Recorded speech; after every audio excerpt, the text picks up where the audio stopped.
All right, y'all. Welcome back to Harry Man Talks with myself, Harry Man, and special guest, Shamir, aka Shimmer Wally.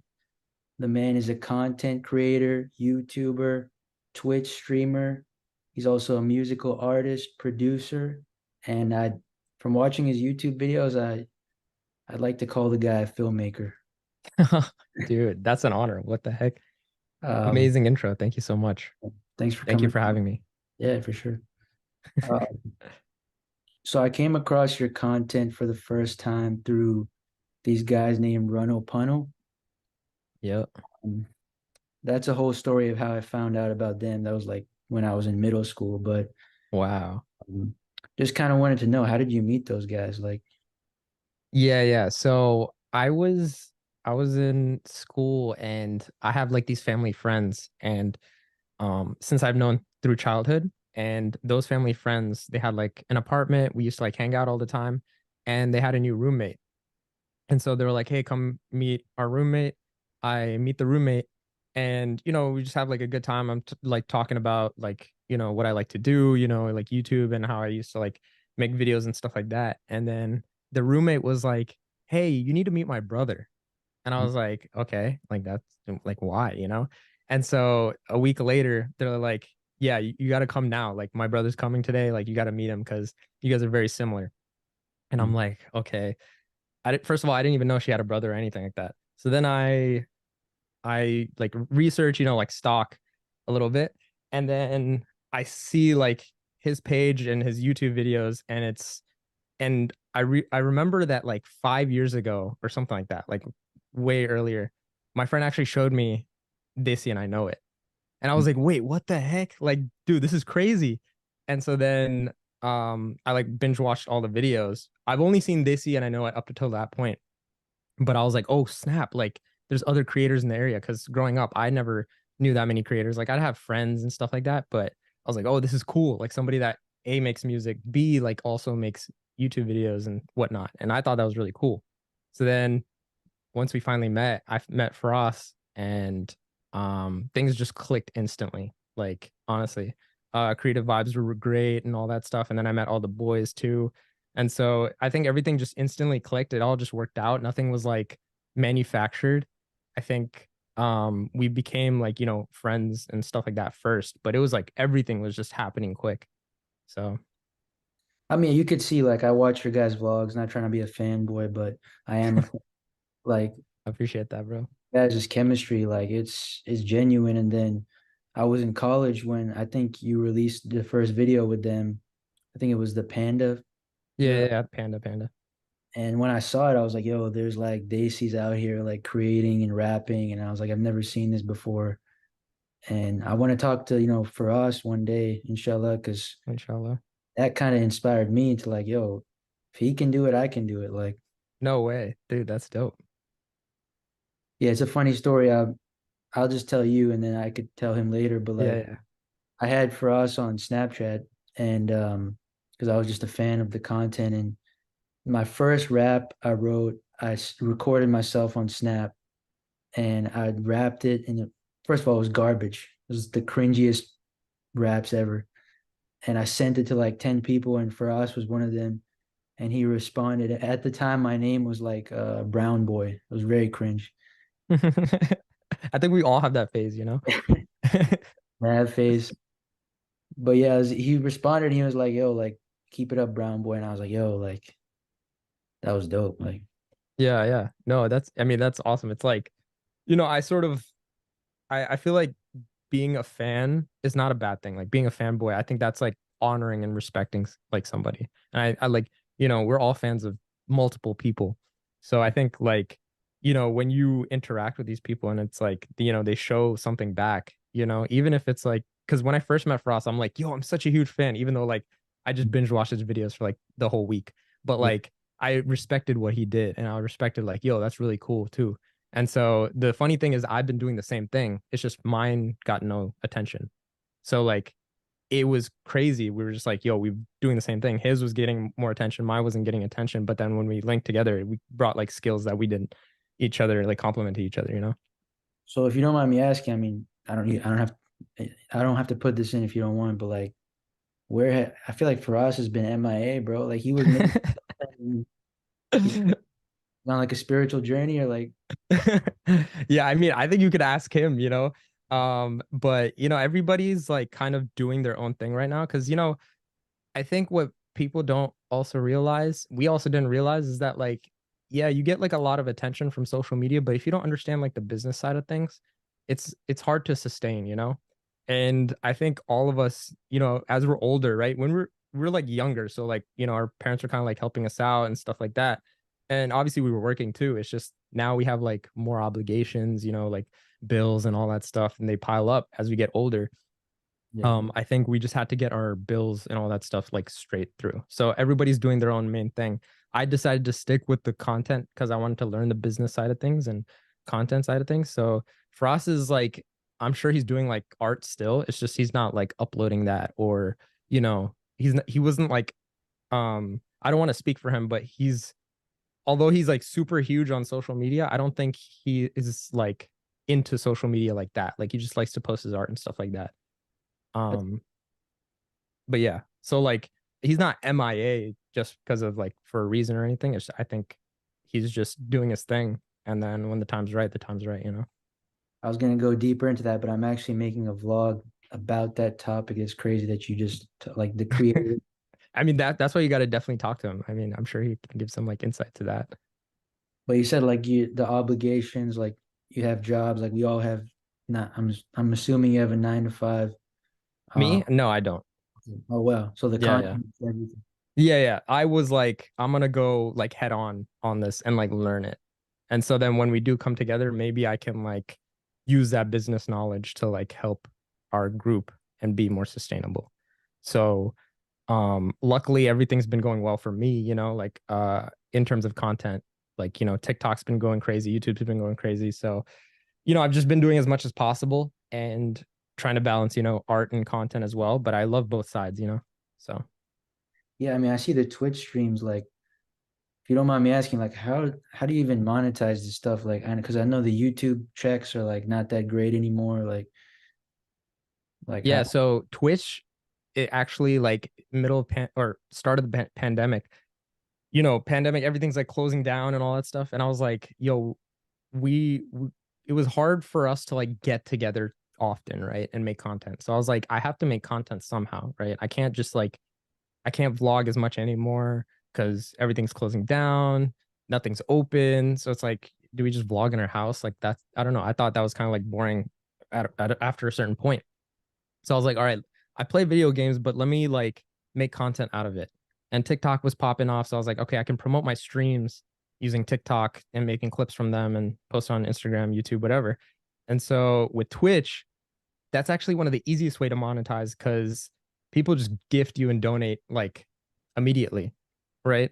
And so I didn't think people would donate or gift. I just wanted a place to make content. I wanted to like vlog, but like through a live stream. That was like my idea and thought process. And so the first stream I ever did was like a Call of Duty. It was me, Dower, my uncle Hadi, and then I think it was Ahmad. And so we were just streaming, playing Call of Duty Warzone. It was like Prime Warzone 2020. Vibes were great. And then somebody donates like $5. And I'm like, wait, what the heck? Like, that's like getting $5 from a YouTube video. You have to get like, you know, thousands of views, like if that. And I was like, I just got it just playing Call of Duty. And then the same dude donated another $5. I was like, whoa, what the heck?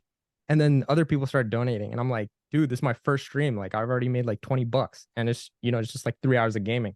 So I was like, this is insane. So then I just kept a schedule and started making content out of that. And so then the TikTok started popping off because of that. Twitch started going really well, and so now it's like consistent. I got a community and everything. So it's a fun way to like engage with an audience. That's awesome. I've seen, bro. Like I remember when your subs were at like 1,000, and then I recently just saw your channel was like 40K, right? Yeah, dude, shorts is popping off. I started doing like YouTube shorts, and YouTube shorts have been really good. And so they also started monetizing that like not too long ago, like 2 3 months ago. And those are really good. Like it's better than TikTok. And I'm Yeah, like, have like a certain subscriber count to get monetized or? Yeah, I think with shorts it's different, but I've always had the monetization because of like I think you hit 1,000 subscribers and I think 4,000 hours of watch time. And Mm. so I had that like already from like, the vlogging days and all that stuff. Mm. So when I started uploading shorts, I already had monetization as soon as it opened and unlocked, but that's really good. So would you recommend like every content creator out there, whatever it is, like video games, vlogging, like is TikTok the place? Like, No. I think YouTube and TikTok and now Instagram too, honestly, is the place. Like the great thing about these platforms is they kind of follow the same like strategy. It's like the short form content, whatever. If you make it for one platform, they can work for all the other platforms. And that's how I post them. So like just, make sure you post on all three and I think you're solid. TikTok is great for like discoverability, but honestly the best, although like I've gained a lot of followers from it, it's not like followers, right? It's like I have 170K on TikTok, but those followers don't really translate into like, your audience. It does they just like see it and they just press follow and then like it's so algorithmic that they kind of don't follow. But they might, you might filter out like, 1,000, 10,000, who knows? But that's still, a good percentage, I'd say. It's a good way to get yourself out there. And if you build a brand, I mean, why not? yeah, I think it's just a me thing because like I'll be on TikTok and then instead of like creating, I'll consume and then like Mm. I'm just like I feel like the app just makes you dumb, bro. I'm not gonna lie. No, 100%. I mean, that's why like I don't consume that much. Like when I I like go into like creator mode, right? And then I try to like create it, you know? And I try not to consume as much only for like inspiration. So like if something comes up on my feed that's really bad, I just like skip through and then I start getting the creative, like very well done stuff. And I think it's just how you like tailor your algorithm because you can train that and get good stuff from your algorithm. Obviously, it's like it takes time or whatever, but I'm gonna push back on that because TikTok is, bro. I feel like they just test stuff and like throw stuff at you. Cause like my page used to be like, okay, like it's Islamic reminders, and then all of a sudden ass. Yo, I haven't looked at ass in a long time. Like I'm but you're not like, stop staring at it. You're like, oh snap, this is awesome. It gives you more like maybe I'm not gonna expose myself. no, it happens, bro. Sometimes you get the ad and you're just like, oh, let me just look at it a little bit, and then you're like, oh, wait, I forgot. Yeah. But I I feel like there is a way to train. Obviously, they do throw stuff at you, but Mm. it's what you make of it. It's discipline. It's like it's Right. all up to you. It's all up to the user, I think. Facts. So, what's your favorite part about content creation right now? Right now, I think the art of creating systems to create art, right? And I know that like for many artists that sounds terrible, but I think if you want something sustainable and you want to be smart about it, I think that's a way to go. And to me, that's something I'm still trying to master.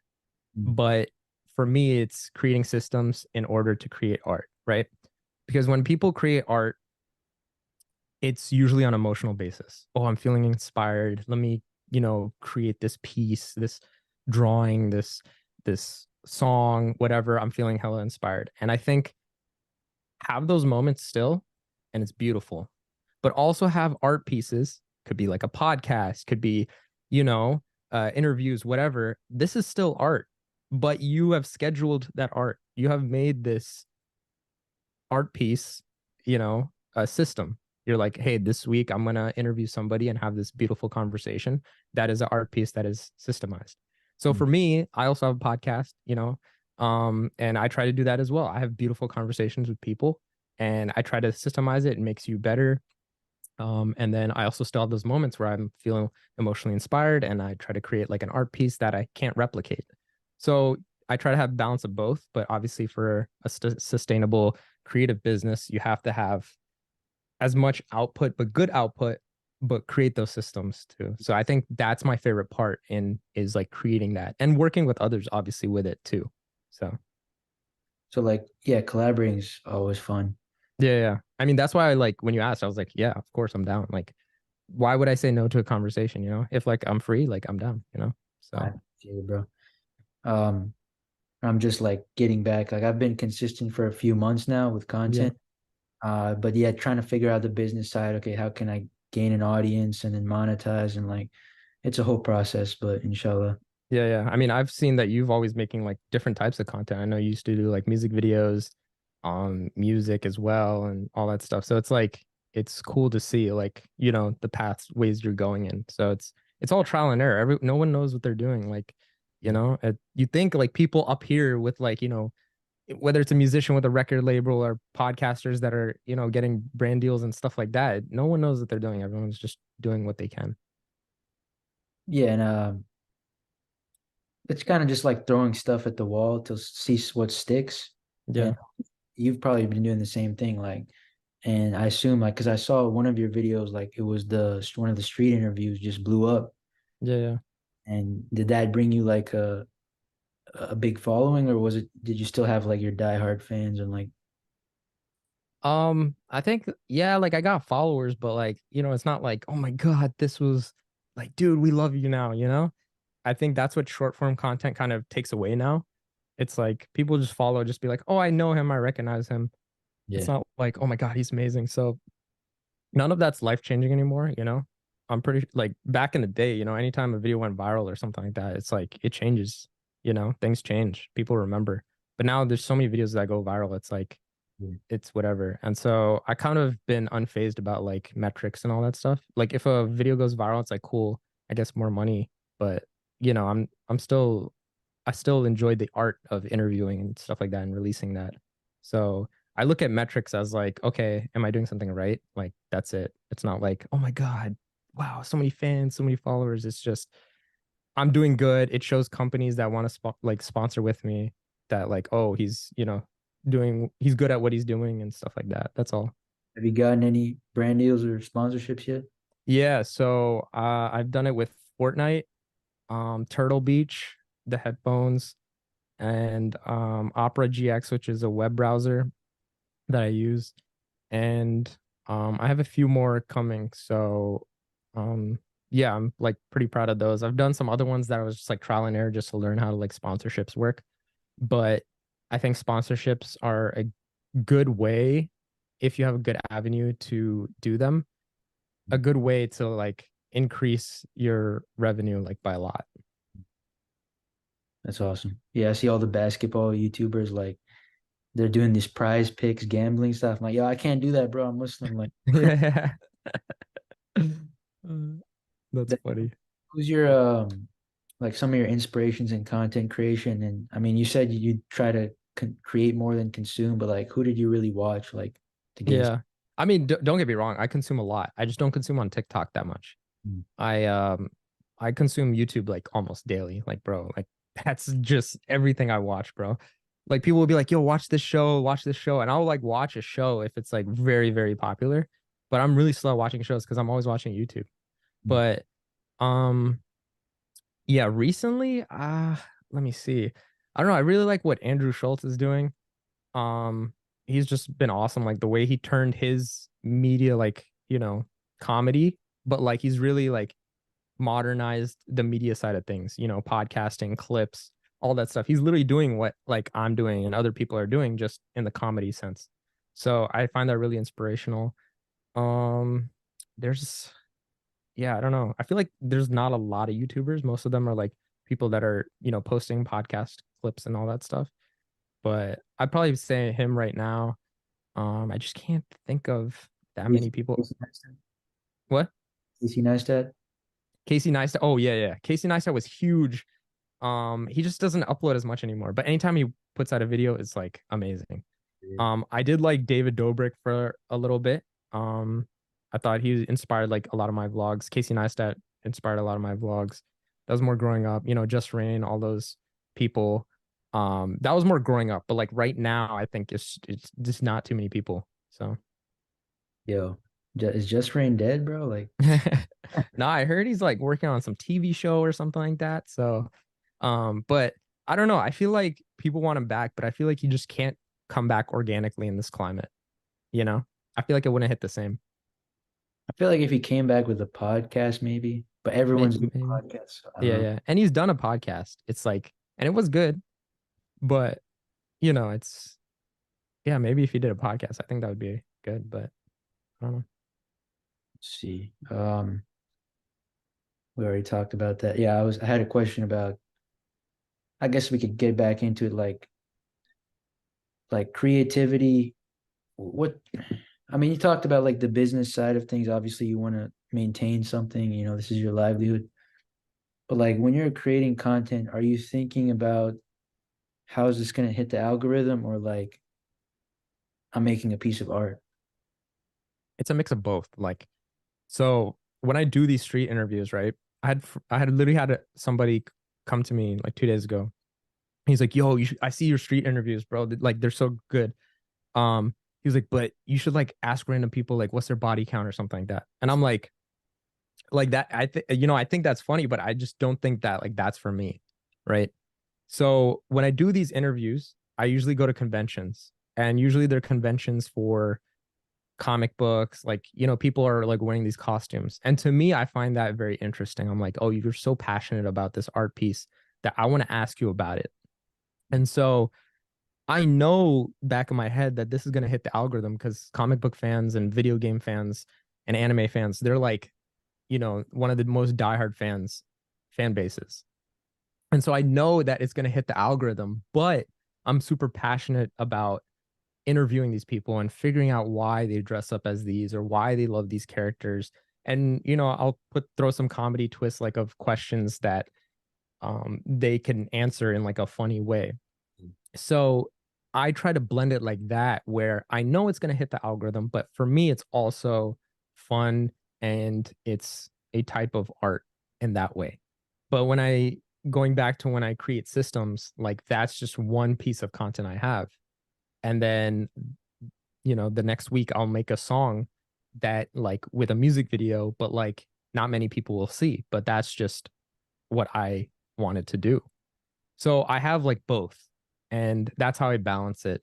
It's like I want to do both. I want to, keep my creative juices flowing. Obviously, the interview stuff is not as creative, in my opinion, as like the music and the music videos, because that comes out of like thin air. That's just like an idea, and then like you grow it. But with the interviews, it's like, oh, what happens, and then the stuff grows from there.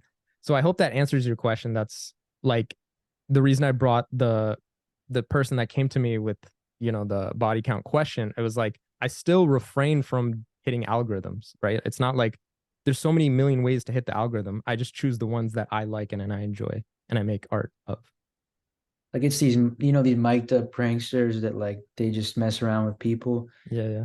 A lot of times they're all doing the same prank, but it's like the people stay because they mess with the person. Mm. Yeah, yeah. Interesting. Yeah, yeah, 100%. And like I've always been interested in that like type of content, just not messing with people, but like I don't know if you ever watched Kasim G like back in the day. Yeah, yeah. But he's like a huge inspiration. And then I saw that he kind of was doing it again around COVID time. And so I was like, dude, this is awesome. Like I would love to do this. And when I was younger, I guess I didn't have like the balls to do it or whatever.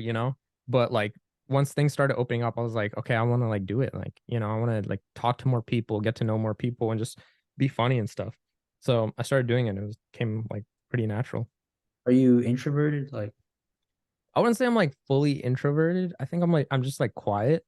Um, I think I am more introverted than extroverted, but like once I get like the gear going, then like I become extroverted. If it's like a topic I'm interested in, if that makes sense.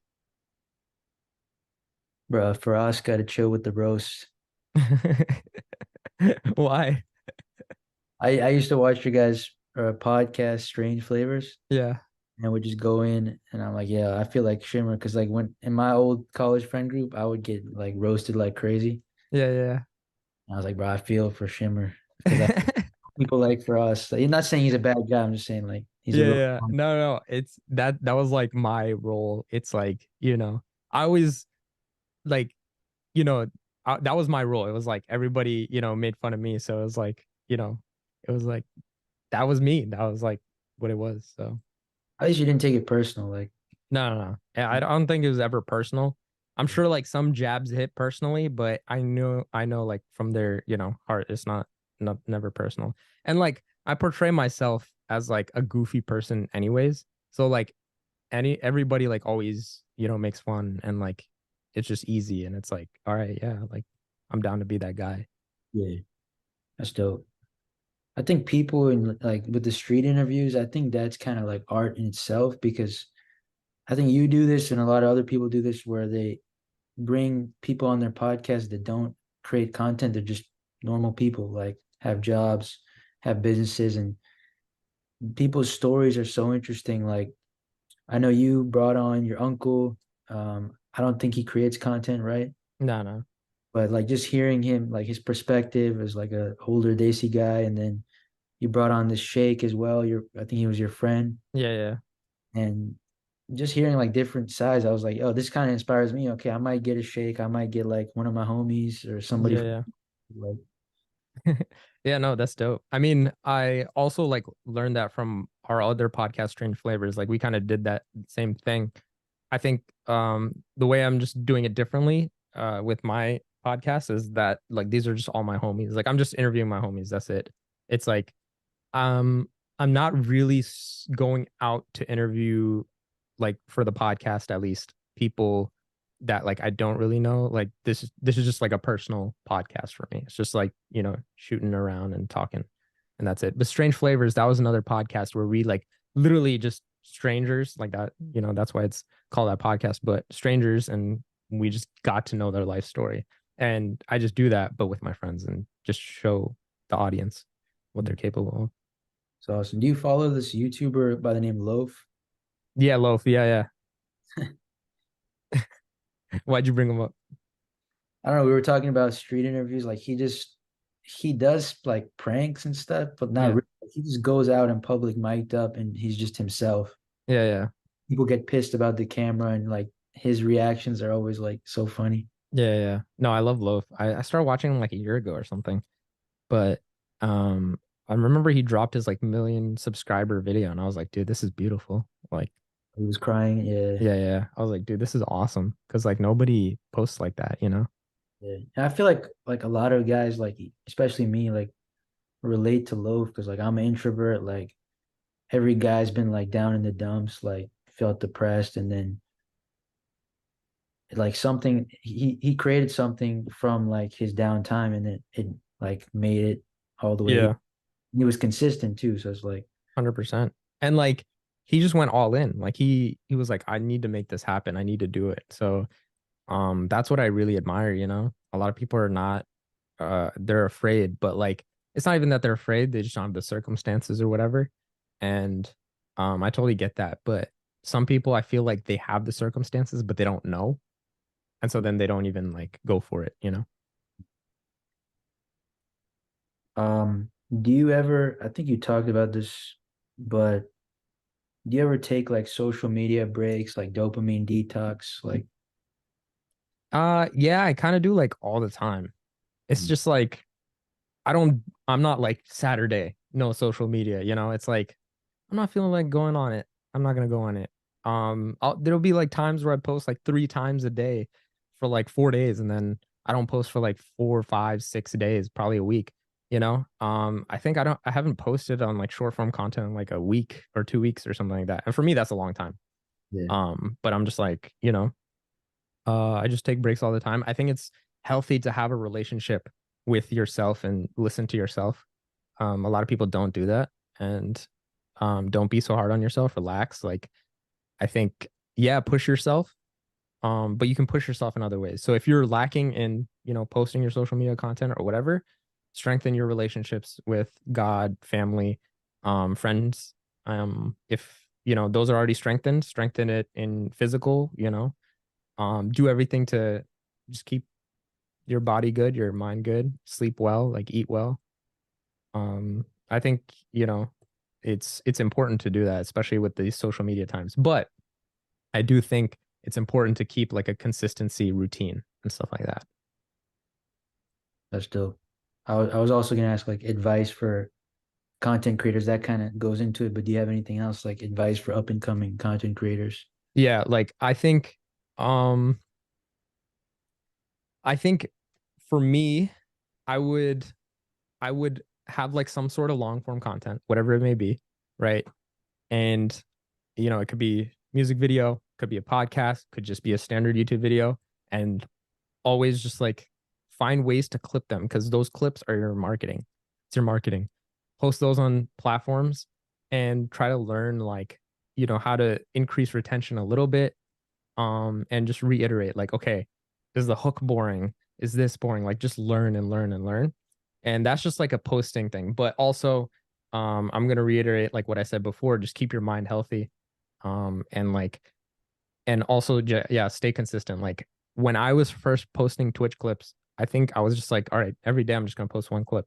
I don't care if it does bad or good. I'm just gonna look at it, post it. All right, cool, it's doing well. Oh snap. And then I think another thing is target a niche. I think go specific as possible if you can, for me, when I first started doing Call of Duty like Urdu videos, I was targeting very specific niche. Desis that play Call of Duty. Not just Desis, not just people that play Call of Duty, Desis that play Call of Duty. Now you're probably thinking, like, yo, that's such a small niche. Bro, when you target that, everyone's like, yo, I love this. Oh my gosh. And then my most popular video ever has 22 million views. And that was because I was making a Urdu Warzone video.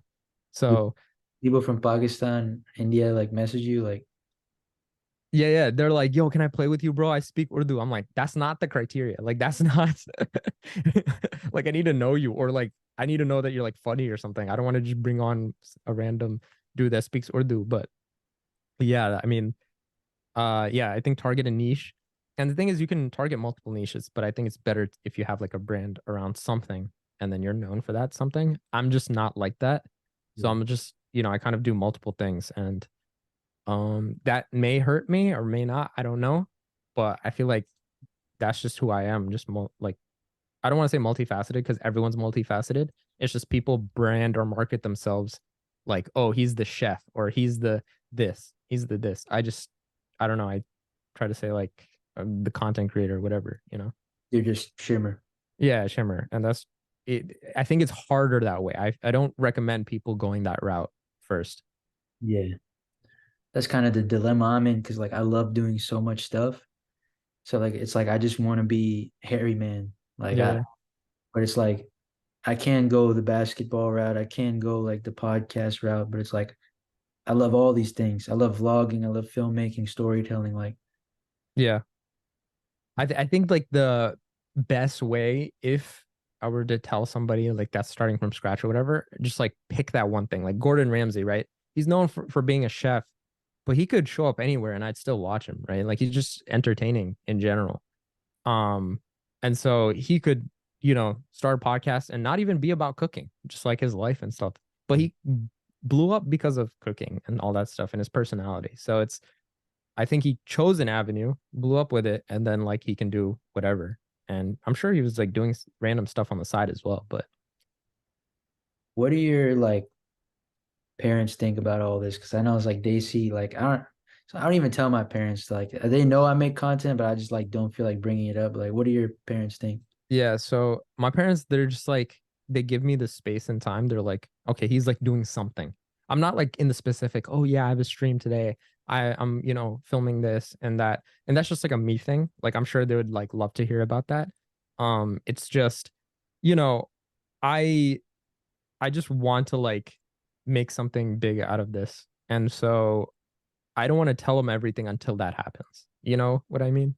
So then they just like respect me, give me my time, and you know, um, and so they're like, he's doing something. They're not like pressuring me for anything, and they're not like, oh, you're not doing this, you're not doing that.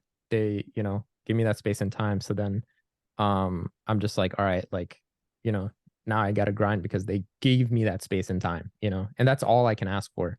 Yeah, I know some people are like, oh, my parents don't support me and all that stuff. And I was like, that's literally the bare minimum. If as long as they give me like a roof and they're like, hey, you can do what you want, like that's all I needed. And so that's like the most support I can ever ask for. And so in that terms, they're the most supportive parents Yeah. ever. I think my parents will support me once they see that track. Yeah, yeah. No, I mean, like, what do they think of it right now? Are they like, oh, he's just having fun? Like, I mean, I haven't shown them my recent content. yeah, Uh, like I have a personal Instagram I follow my mom on, and like she doesn't follow my Harry. Maybe she's seen it probably. But they know I did music. They've seen my music videos. They've heard my music. Um, and they never really said anything. Uh, I mean, like my dad was like when I was doing music videos, it was kind of my business, yeah. and he was pushing me in the direction of okay, you got to work a job because like this business, because my dad has a business and he Mm-hmm. knows how risky it is. Yeah. So he was like pushing me in that direction. I stopped doing the music video as a business for like a lot of reasons. Yeah. It just wasn't for me. Um, and now I see I was young too. I was like in my early 2021, and now like my mid 20s, I'm like, okay, like I'm more mature. I know more about finances. I know how to use the social media thing. So now I can actually, make money off this if I actually, go hard. Mm-hmm. I'm not going to tell my parents anything till I'm like making a check. But if they find out what I mean, my mom hears me like recording podcasts sometimes. Like I don't think she cares. Yeah. Yeah. I mean, that I feel like, yeah, as long as they're not like super pressuring, like that's inhibits you to create content, I feel like, that's the best you can ask for. Yeah, like right. I mean, not to make this about me, No, no. I mean, I like to, I like to hear. raw talk, but like I'm working a job. I don't enjoy it. But my like you said, my circumstances, I have to make money somehow. Yeah. Until this, but like every second I have that I have free time, I'm spending on this. Aside from like my mental health and physical, like I'm spending on this and how can I improve this and monetize this, and so I don't have to work that job anymore. Like, and I can, inshallah, my goal is to like retire my Inshallah. parents. Yeah. Um, but like I said, like I have to be an overly exceptional. I have to outwork everybody to get to that point. Um, and it's tough. Like you have to check yourself every day. Like, okay, am I being too lazy? You Yeah. know, am I procrastinating? I'm thinking about this video idea, but I'm not doing it. And I Yeah. used to do that a lot, but now I'm like, okay, even if this video doesn't turn out good, I'm gonna record something. Yeah. Yeah. And you know what's good, what I figured out recently. Sometimes it's not even about the work. Like, yeah, you put in work, but like you're not gonna, I'm not trying to like sound like an asshole, but like neither of us are gonna be the best podcasters in the world. Right? We're not gonna be the most entertaining in the world. Not everyone's gonna watch us. But what we can do is increase like our network, Mhm. right? And I think when you like when you network with other people, and I've only found this out like quite recently, but luckily because of like other older videos and like recent videos too, I'm like networking with a bunch of people naturally. And I'm not like the type to like always hit up people. I'm not like, yo, let's, link or whatever. For me, that's not uncomfortable, but like I feel like the best relationships that I've had are the ones where somebody reaches out to me rather than like I reach out to somebody, because then I feel like a fanboy. And then like maybe the feelings are not reciprocated, but like I always reciprocate the same energy when someone shows me that energy because I'm just a fan of somebody that like makes anything. Right. So I think it takes a lot of balls to like create, and I think to put something out there and like put passion behind it. I respect anybody that does that. So but yeah, like networking, what I realized is it can propel you much further than what you thought before. And it's not even just like them being in your videos or whatever, it's just their insight, their knowledge that can propel you forward, whether monetize like monetarily, or just how to get better videos or make better videos, and seeing what they're doing, Yeah, sharing their knowledge. I think that's a really important aspect that a lot of people don't realize.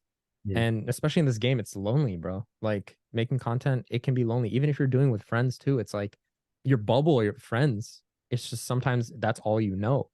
And then you guys are watching stuff, but like you're not really like connecting with. different networks and all that stuff because everyone's doing their own thing.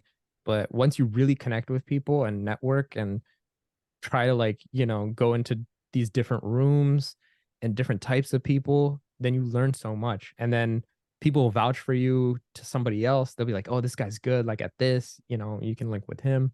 So I think that's really important that people don't really realize because that can push you forward. Even if you have like low views or low whatever, that can push you even further. Network marketing. Yeah.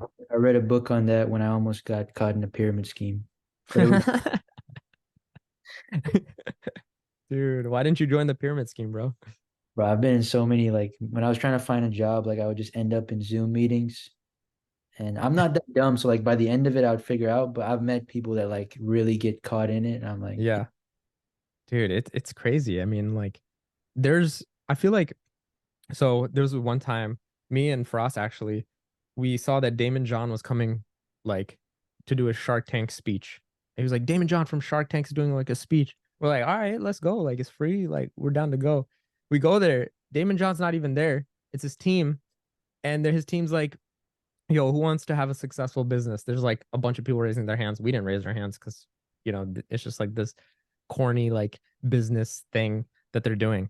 And so then they're hiring people to sign up for their program, which is like, five, 10,000, $20,000. And then they'll make your business, succeed. And if you don't, they'll refund the money. And I was like, this is the whole thing. Like, I thought I was here to like watch Damon John like speak or whatever. So even like super successful people are like, dropping, I don't want to say pyramid schemes because I don't know if it's a pyramid scheme. I'm sure it helps other businesses. But I was going in there in the mentality that, oh, I'm going to get a speech from him. And it wasn't that. yeah. Like, have you heard of Andrew Tate's Hustlers University? Yeah, Hustler University. Yeah. Some guy made a video. I don't know if it was like a hit piece. He paid for like $10,000, talked to Andrew Tate. He called Andrew Tate. He paid the money, literally paid, and then Andrew Tate doesn't pick up. And someone's texting him like his assistant, like making excuses. And he basically lost 10 grand. Oh, And dang.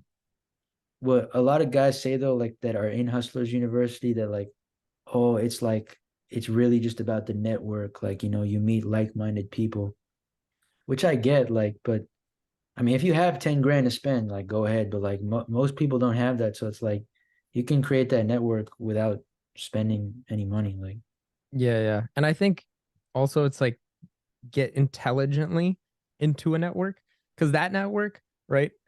Even if it's good, I feel like it's just people that want to make money. Doesn't matter how, doesn't matter what. They're in that mentality to make more money and to like, become a better man, which like I agree with that half at least. But like just to make money, I feel like, there's a million ways to make money. I think if that's your only goal, I feel like that's not a good goal. I feel like your life goal should be like purpose, love, and life and all that stuff, as like corny as it sounds, but that's literally what it is. And so if you have like a deeper meaning of your life, I think get into those networks like, oh, I enjoy painting. I want to get into a painting network. I enjoy cooking. I'm gonna join like this cooking network, like stuff that like car guys, right? Like they pull up to car meets like every Sunday, just talking about cars and like driving their cars around, like, yo, look at my car, look at my car. I think that's dope. Like that's like I think what more people need to do in their niche, but um I think that's like something that's beautiful, not like paying for it, unless it's like some master class that you're paying for and like they all put you together. I think that's dope. Like but I don't know. The thought of Hustlers University, the idea behind it, I feel like is not great. I don't know. what's your thoughts on Tate in general? Tate, I think in general, when he first came out, I was like, yo, who the heck is this dude? This guy sucks. And then I was like, yo, he's kind of spitting, bro. And then um I think like I love the stuff he says about being like a man. I think like all dudes should be stronger. They should, like protect and all that stuff. I know he sometimes he makes jokes about like, hitting women and shit like that. And it's like, yo, like that kind of like undermines whatever he says on the other half. But um I never listen to anybody 100%. I think everyone's dumb to a certain degree. And so with him, I at least like take the man aspects and all that stuff. And now he's a brother in Islam, so it's like we just have to, um, Yeah, you know, sorry, go ahead. no, no, what were you gonna say? He's a new Muslim. We got to give him the benefit of the doubt. He's learning. Yeah, like I'm not gonna lie, like at first I was like, dude, is he doing it for clout? Like, like I had that thought too, but I was like, I can't think like that, it's like we should think that it's pure or whatnot. But I hope for him the best. I hope like he didn't do anything bad. I know things are up in the air or whatever. So I don't have hate for that many people, unless they did something like really up and like I just don't know what he's done. So that's No evidence. yeah, like I personally haven't seen anything, but like sure he'll say messed up, but I don't know. I don't know what's a joke or not. Yeah, exactly. Like the one thing I have with Tate is he puts too much of emphasis on like money. Like it's like I don't know if it's a joke. Like he's calling people brokey, like you're useless if you're a brokey. Like, um, but that's the thing. Like only Allah knows who's better than the other person. Nobody knows what's in each other's hearts. So it's like there could be a guy in India who like owns a fruit stand. Is he a brokey or like is he a righteous man? We don't know. Like Yeah. he could be more of a man than Andrew Tate. I mean, Yeah, yeah. 100%. Yeah, I mean that's just I feel like he's just doing that because it's just like I think he thinks it's funny. So I don't know if he like actually believes in that or he's trying to actually help people. Sometimes I just don't know, but it seems like he's changing. I don't know. inshallah. What else? I had a few more questions. You still got some time or Yeah, yeah, I think I got some time. see? Weirdest experience from a street interview. Weirdest experience. That's a good one. Um, okay, so I think this was uh this was actually the first. Okay, so I was walking in this convention and then I see this weird costume, like very big costume. And I tell my uncle to interview that costume and we had no idea what it was. So then or I kind of had an idea, but I was like just interview it. So then we go to another convention and I see a group of these costumes. And so I knew beforehand, I was like, oh, they're called furries. So essentially, like, they're groups of people and they dress up as like big, lively animals and whatnot. And so I was just genuinely interested, like, you know, why people hate them and also like why do they dress up as animals and stuff like that. So I just have a genuine conversation, like, yo, how much is your costumes and stuff like that? They say like, yo, 5 grand, 10 grand. And I'm like, yo, that's crazy for a costume. And then um I also asked them, like why is there a negative stigma behind, wearing these costumes when like right across there's people wearing costumes, but just of like comic book characters or whatnot. Like, why is no one hating them, but like people are hating you guys? And so I've always heard rumors online and stuff like that, that like, yo, they act like animals and stuff like that. But I've never seen that personally. But yeah, I'd say the weirdest experience for me was just that initial like meeting of them. And I was just very curious. Like it's not weird in a bad way, but it was just like, oh, this is like a very interesting group. And I finally got to learn them.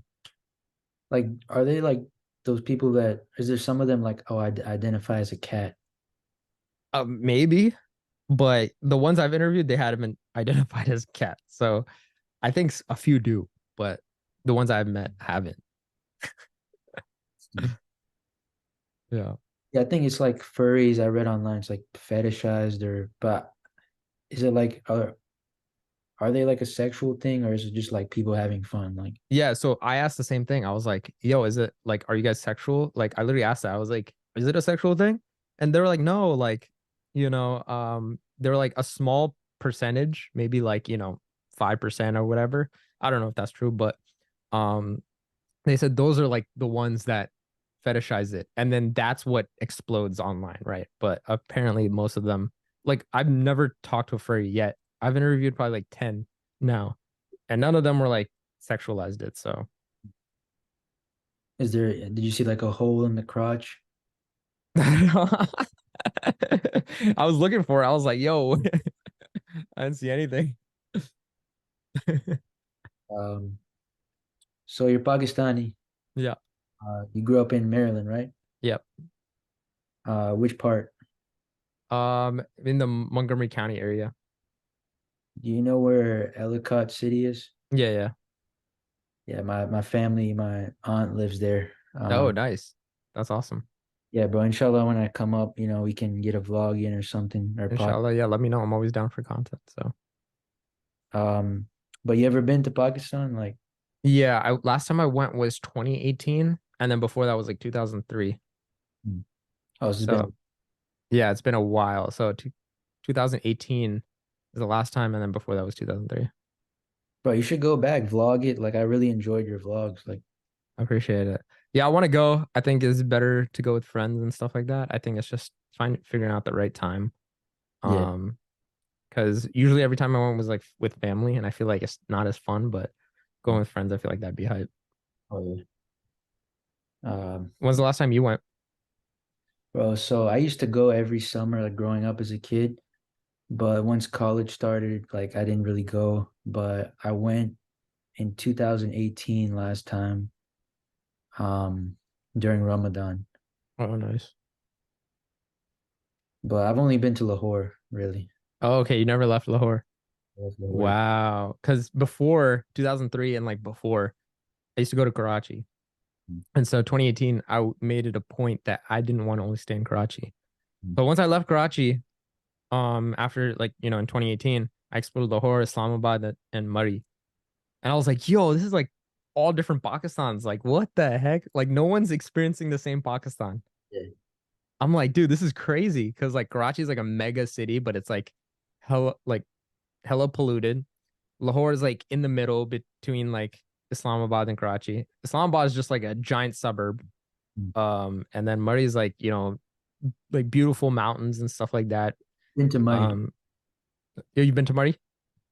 Yeah, yeah. So Murray is like beautiful like mountains and stuff like that. So I was just like, oh, interesting. I'm gonna send you this guy's channel. He actually like blew up, went from like 400 subs to 17K. He's a Pakistani guy, Pakistani American. He's traveling. Maybe you can don't steal my guess because I got him coming onto the pod. I mean, you could have him on after me. Um, Yeah, I mean, luckily, I only do in-person oh, in interviews, so person. yeah, you're good. You don't like Zoom podcasts or like, We did for Strange Flavors. I just think like, I don't know, since it's my personal podcast, it's just like since I'm only having homies, like I just want to do it in person. Obviously I could get like bigger and like wilder guests and stuff like that through online, but yeah, I feel like the goal of my podcast is just not like that. So I think in person would just be in person's more intimate? yeah, in person's more intimate. And that's how we started Strange Flavors too. But once COVID happened, we just needed to get more guests. So we started doing like Zoom and all that stuff. So You're not really relying on like podcasts for content. Like it's just like here and there, right? yeah, I mean, I do it weekly, but that's just like a consistency thing. It's like just to have fun and, I'm not really relying. And it's just another avenue for content. So Like, would you consider a podcast where it's just you talking on the mic? Is that a podcast? Like, I think that could be, yeah. Um, but I feel like I do that also with the streams. So like I stream twice a week and I talk to the chat like all the time. So it's like I could still do a podcast with just me talking on the mic as well. Um, but I do that on the streams anyways, like twice a week. So like you interact with the chat. yeah, yeah. Interact with the chat and all that stuff. So um I feel like it would just be redundant if I just made a solo podcast as well. Last question, and then if you have any questions for me, uh, any plans on getting married? Yeah. No plans right now, but I think after like 30, I'll be like searching. 30, 30, yeah. bro. What? I'd say look now, bro. Like now I feel like sure, but I just feel like there's a lot I need to do. Mm. There's a lot I need to do. And if it comes, it comes. So, But I think even if I find somebody before then, right? I'm not gonna get married till I'm 30. why is that? Is there a reason? Um just because I feel like there's a lot I need to do. Like I feel like it would be selfish of me to not be able to provide yet right now. Like I when I marry somebody, I want to be able to provide for them. Mm. And I just don't think I'm gonna be doing that in the next year or two. So What if you find a wife that like supporting you? that's wonderful, but I still want to like have some support, in there too. Like, Fact. That yeah, girl. yeah. Like even if she's supporting me more than I'm supporting her, I just need to have like a lot invested as well. And I feel like it'd just be unfair for her to like, support me. Obviously, she would be like, "Oh, I want to do it," all that stuff. But like, just me as a person, I feel like, I mean, um, my advice, you can take it or leave it, is get married young. But if you want to wait, that's good because people are gonna say I sound like misogynist, but men age like fine wine and age like milk. yeah, yeah. No, I mean, it's just, when you're older, like you don't have to marry somebody your own age. Yeah. Like it could just be a few years younger or whatever. But um that's funny.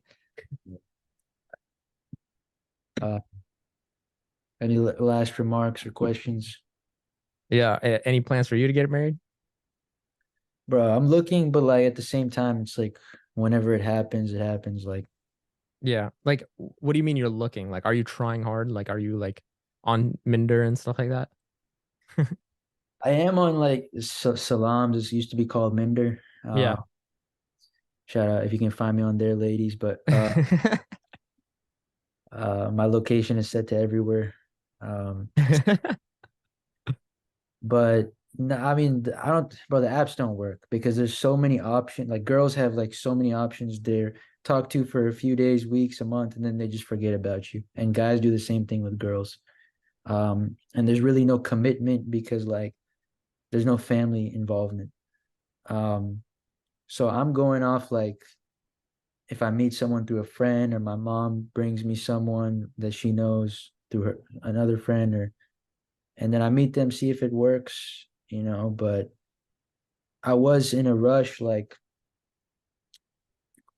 recently in the past, I was like, oh, I need to get married, I need to get married. Cause like that's like the mentality of uh like a Muslim is like I believe is like you gotta get married young, but it's like you can't force the qadr of Allah. You can't when it's meant to happen, it's meant to happen. Like Yeah. Um, okay. So like how were you like close like recently at all or no, you're just like still waiting for it to happen? I've talked to a few people, but it just didn't work out for whatever reason, and Yeah. that happens. Mm-hmm. But yeah, like I think just like working on yourself as a man, like um, it's good. Like Yeah. you said, like wait till 30. I don't agree with that, but at the same time, if I did get married like 2, 3 years down the line, I would be financially more set. I would be better. Yeah. Because I'm trying to, as every man should, just trying to improve every single day. Yeah. And I feel like I started late. Like I started like doing all this self-improvement stuff when I was 23. Mm-hmm. And I wasted like my college years just like BSing and hanging around the wrong people. And then now it's like, okay, like this life stuff is serious. Like, 100%. 100%. Yeah. I mean, yeah, I think still working on myself, and I think that's, like I said, it just be selfish for me to invite somebody in right now. That's what I think. That's yeah, why I set that goal as 30. It's um, like I want them to be when I'm like, really ready and stuff for things and not like in my infancy. I still feel like I'm in my infancy, even though I've been doing this for a while. It's just like, yeah, I still need to be focused, you know? And I think if I'm focused on all that, it costs a lot of money too. Um, and yeah, it's just like I feel like that's just not on my focus right now.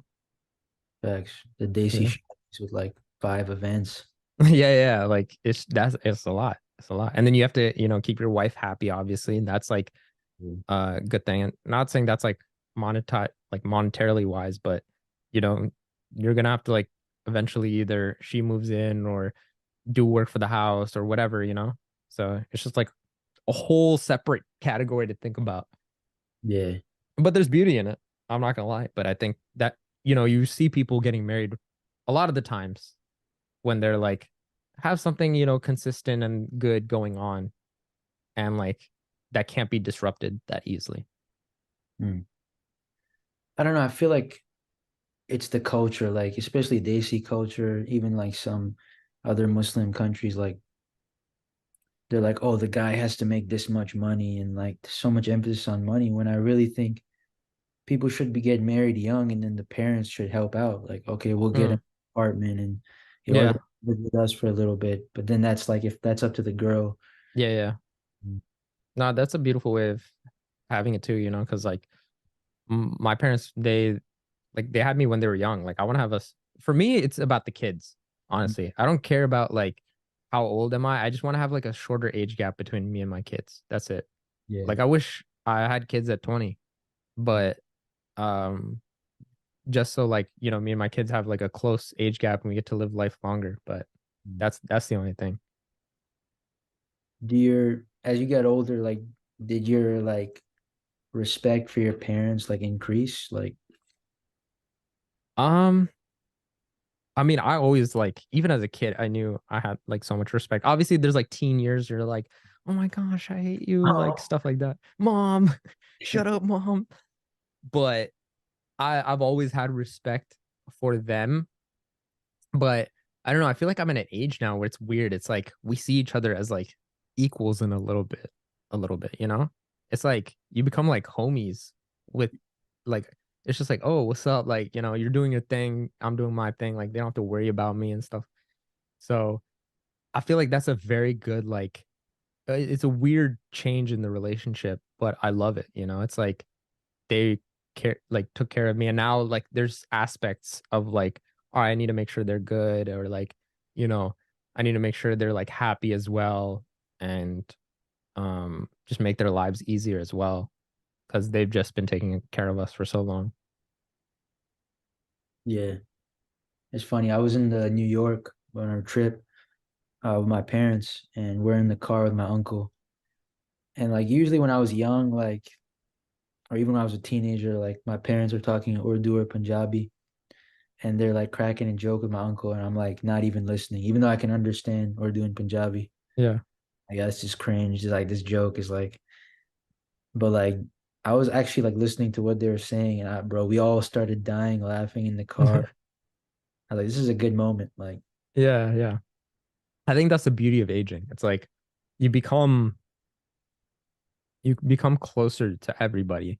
I feel like, even younger siblings or whatever, or like cousins that like were probably too young, at the time. Everyone like starts treating each other equally if there's mutual respect. Obviously, if there's like somebody's a dickhead in your family, they're a dickhead. But I think that's the beauty of aging. last question. This is kind of good.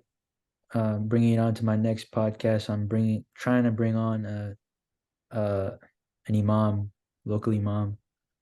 Um, what is your definition of a man? Of a man, that's good. That's good. I feel like the answer is different for everybody, and I feel like a lot of people think the answer is the same for everyone, but it's not. And I'd say like at least for me or like people around me, I think it's the ability to like provide, protect, um, and not necessarily like monetarily as well, like provide. Like you can provide just by like, you can provide, but also like protect as well, like to make sure people feel secure. And it could be a guy or a girl. It doesn't have to be like, whether it's your mom, your sister, whoever it, or even your dad. It's like, you still want them to feel protected. But I also think um being a man also consists of like having duties and fulfilling them, Mm. and those duties are different for everybody. But For others, I think it's fulfill like have these goals or duties or whatever and stick to your morals. And I think if you break your morals that you've always set, I feel like you're not, like a man per se. But I don't think that's a different definition for everybody. Um, and that's just me like spitballing of what I thought on the top of my head. But that to me is what I think a man is. And if somebody else is completely different, but they're still like kind of have those qualities where they're like protecting or whatever, it could be like some scrawny dude can't protect his like family or whatever, but he's protecting in a different way, or like providing in a different way, even if he's like broke or whatever, providing in a different way, but he's still like caring and has his morals and stuff like that. I think that's, to me, what I see as like a man. Yeah. Yeah, sometimes I look at like dudes that are like, no offense, like 5'5". I'm like, They're that not a man. nah, nah. No, Yo, it's my short kings, bro. I can't protect his wife. No, I mean, those guys, I can probably argue that they might be more manly than like Oh yeah, a some lot of guys us. can fight. Some 5'5" dudes can. It's not even about fighting. It's like they have that like fuel because people just look down on them so much. So sometimes they like over compensate, and like sometimes they're like hella aggressive and all that stuff. And you can consider that, manly or whatever. But people got to do their whatever they got to do. So Said shout out short kings. shout out short kings. Yeah, man. Thanks for coming on, Yo, guys. thanks for having me. This was a great conversation. I hope people enjoy that are listening. So Yeah, man. If you're coming from Shimmer's channel, leave a comment, subscribe. Um, his Insta, I'm gonna link his Instagram in the description if you've never heard of him. Check him out. On Twitch as well, TikTok, YouTube. Follow me at Harryman Inc. on Instagram, and YouTube is just hottest H or hottest A. I don't even know my own YouTube. Um, yeah, man. Hopefully we can do this in the future. I could like, I'd drive out to Maryland, bro. I don't like. I'm really about this content stuff. Like, yeah, let's do it. Next time you're here, just let me know. I but think you told me a while back too, like a few years back. You're like, yo, I might be in Maryland, but I don't think. I come there like I would come for like a wedding or like, Oh, okay, yeah, yeah, but I would only be there for a few days and I'd be stuck with family. I didn't have a car, so like, yeah, it makes sense. But yeah, just let me know, bro. yeah. Um, but yeah, man. Hopefully I can meet you and then you know Yeah, we can get some content in. But thank you guys for watching and yeah, so. peace.